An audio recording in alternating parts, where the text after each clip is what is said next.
AI ஸ்டாக்ஸில் நான் இங்கே Indian மார்க்கெட்லேருந்து நேரடியாக இன்வெஸ்ட் பண்ண முடியுமா? இதுக்கான பதில் தான். என்கிட்ட ஒரு இன்வெஸ்டர் கேட்டிருந்த ஒரு கொஷினை தான் உங்களோட நான் ஷேர் பண்ண போகிறேன். வேர்ல்டு லெவலில் பார்த்தீங்கன்னா, அமெரிக்கா தான் இன்னைக்கு ஏஐ டெக்னாலஜியில் லீட் பண்ணிட்டு இருக்கக்கூடிய ஒரு கண்ட்ரி. அது சைனா காம்படிட்டிவ் பண்ணிட்டு இருந்தாலும், இன்னைக்கு வரைக்கும் லீடிங்கில் இருக்குது அப்படின்னு கூட சொல்லலாம். எக்ஸாம்பிள் வந்து ஓப்பன் ஏஐயோட ChatGPT, கூகுளோட ஜெமினி. ஸோ இதெல்லாமே நம்ம சொல்லலாம். ஸோ இப்போது இந்த ஏஐ ஸ்டாக்ஸில் என்னால் நேரடியாக இங்கேருந்து இன்வெஸ்ட் பண்ண முடியுமானா, நம்ம அமெரிக்காவில் இருக்கிற ஷேர் மார்க்கெட்டில் இருக்கிற கம்பெனிஸில் இன்வெஸ்ட் பண்ணலாம். பட் அதுக்கு சர்டன் ப்ரொசீஜர்ஸ் இருக்குது. நம்ம ரொம்ப ஈஸியாக அக்கௌண்ட் ஓப்பன் பண்ணி இன்வெஸ்ட் பண்ண முடியாது. அதில் ஒரு சில கண்டிஷன்ஸ் இருக்குது. பட் ஆனால் பண்ணலாம். 2வது, நான் எனக்கு என்எஸ்சியில் இல்லை பிஎஸ்சியில் அக்கௌண்ட் இருக்குது. இந்தியன் மார்க்கெட்டில் நான் ஒரு டிமேட் அக்கௌண்ட் வச்சுருக்கேன். இங்கேருந்து அமெரிக்காவோட ஸ்டாக்ஸில் முக்கியமாக ஏஐ எக்ஸ்போஷர் இருக்கிற ஃபண்ட்ஸ்லேயோ இல்லை இடிஎஃப்லையோ இன்வெஸ்ட் பண்ண முடியும்னா இன்வெஸ்ட் பண்ணலாம்.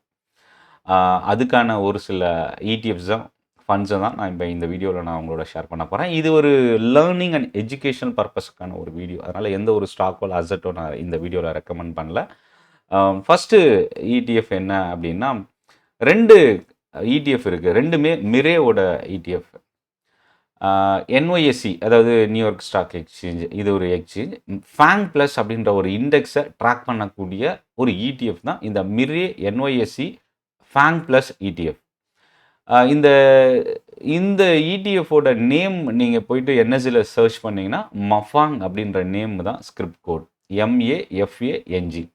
இந்த மஃபாங்கோட abbreviation Microsoft, Apple, Facebook, Amazon, Netflix, Google. இதோட ஃபர்ஸ்ட் லெட்டர்ஸ் தான் மஃபாங் அப்படின்றத இவங்க மென்ஷன் பண்ணுறாங்க.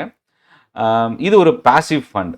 ஏன்னா நியூயார்க் ஸ்டாக் எக்ஸ்சேஞ்சோட ஃபேங் ப்ளஸோட இண்டெக்ஸை வந்து ட்ராக் பண்ணுது. இதில் major exposure Nvidia, Microsoft, Apple, Amazon, so இந்த கம்பெனிஸோட அதர் டெக்னாலஜி ஸ்டாக்ஸும் இருக்குது. இப்போது இந்த இடிஎஃப் தான் மேஜர் ஏஐ எக்ஸ்போஷர் இருக்கக்கூடிய ஸ்டாக்ஸ் வந்து அலோகேட் பண்ணியிருக்கு. அதில் கிட்டத்தட்ட 79% மேலே இந்த இடிஎஃப்ல ஏஐ ஸ்டாக்ஸ் இருக்குது. அடுத்தது S&P 500 டாப் 50 இடிஎஃப். இதில் வந்து பார்த்திங்கன்னா 63.8% ஏஐ ஸ்டாக்ஸு அலோகேட் ஆகிருக்கு. ஸோ இந்த S&P 500 டாப் 50 இடிஎஃப்ன்றது மிரேவோட ஒரு இடிஎஃப் தான். இதுலேயும் என்விடியா வந்து 12-13%, மைக்ரோசாஃப்ட் 10-11%, ஆப்பிள் 9-12% இருக்குது, அமேசான் 6-7% இருக்குது. இதை தவிர other companies meta, alphabet, Tesla, Broadcom, Berkshire Hathaway, so இந்த ஸ்டாக்ஸ்லாம் நம்ம பார்க்கலாம். 3வதாக மோதிலால் ஆஸ்வால். மோதிலால் ஆஸ்வால் வந்து நாஸ்டாக் 100 இடிஎஃப்.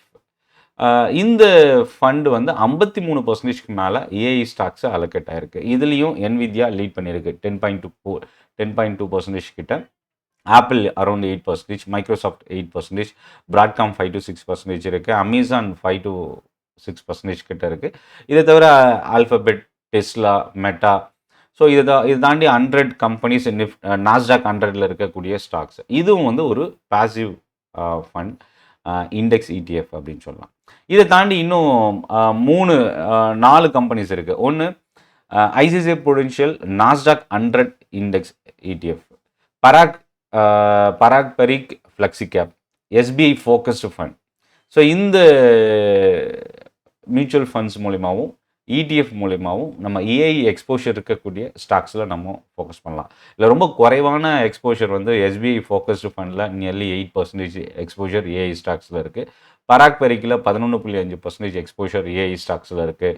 மோதிலால் ஆஸ்வால் S&P 500 40% கிட்ட இருக்குது. ஐசிஐசிஐ ப்ரூடென்ஷியல் நாஸ்டாக் 100ல் 52.9% ஏஐ எக்ஸ்போஷர் இருக்குது. ஸோ இந்த ஸ்டாக்ஸ் நம்ம ஃபோக்கஸ் பண்ணலாம். பட் இதில் என்னென்னா, இதில் ஃப்ளெக்ஸி கேப்பும் SBIயோட ஃபோக்கஸ்டு ஃபண்டும் நம்ம இந்தியன் மார்க்கெட் ஸ்டாக்ஸும் அதில் அலோகேட் ஆகிருக்கும். பட் இதில் கம்ப்ளீட்டாகவே யூஎஸ் எக்ஸ்போஷர்னால் Nasdaq 100 ETF, S&P 500 ETF, FANG plus ETF, இந்த ஃபண்ட்ஸ் வந்து கம்ப்ளீட்டாக குளோபல் எக்ஸ்போஷர் இருக்கிற கம்பெனிஸை நம்ம பார்க்கலாம். இந்த வீடியோ உங்களுக்கு யூஸ்ஃபுல்லாக இருக்கும் அப்படின்னு நினைக்கிறேன். சென்னை ட்ரேடிங் அகாடமி தமிழில் ஸ்டாக் மார்க்கெட்டை லேர்ன் பண்ணுறதுக்கான ஒரு பெஸ்ட் யூடியூப் சேனல். சப்ஸ்கிரைப் பண்ண மறந்துடாதீங்க. நன்றி, வணக்கம்.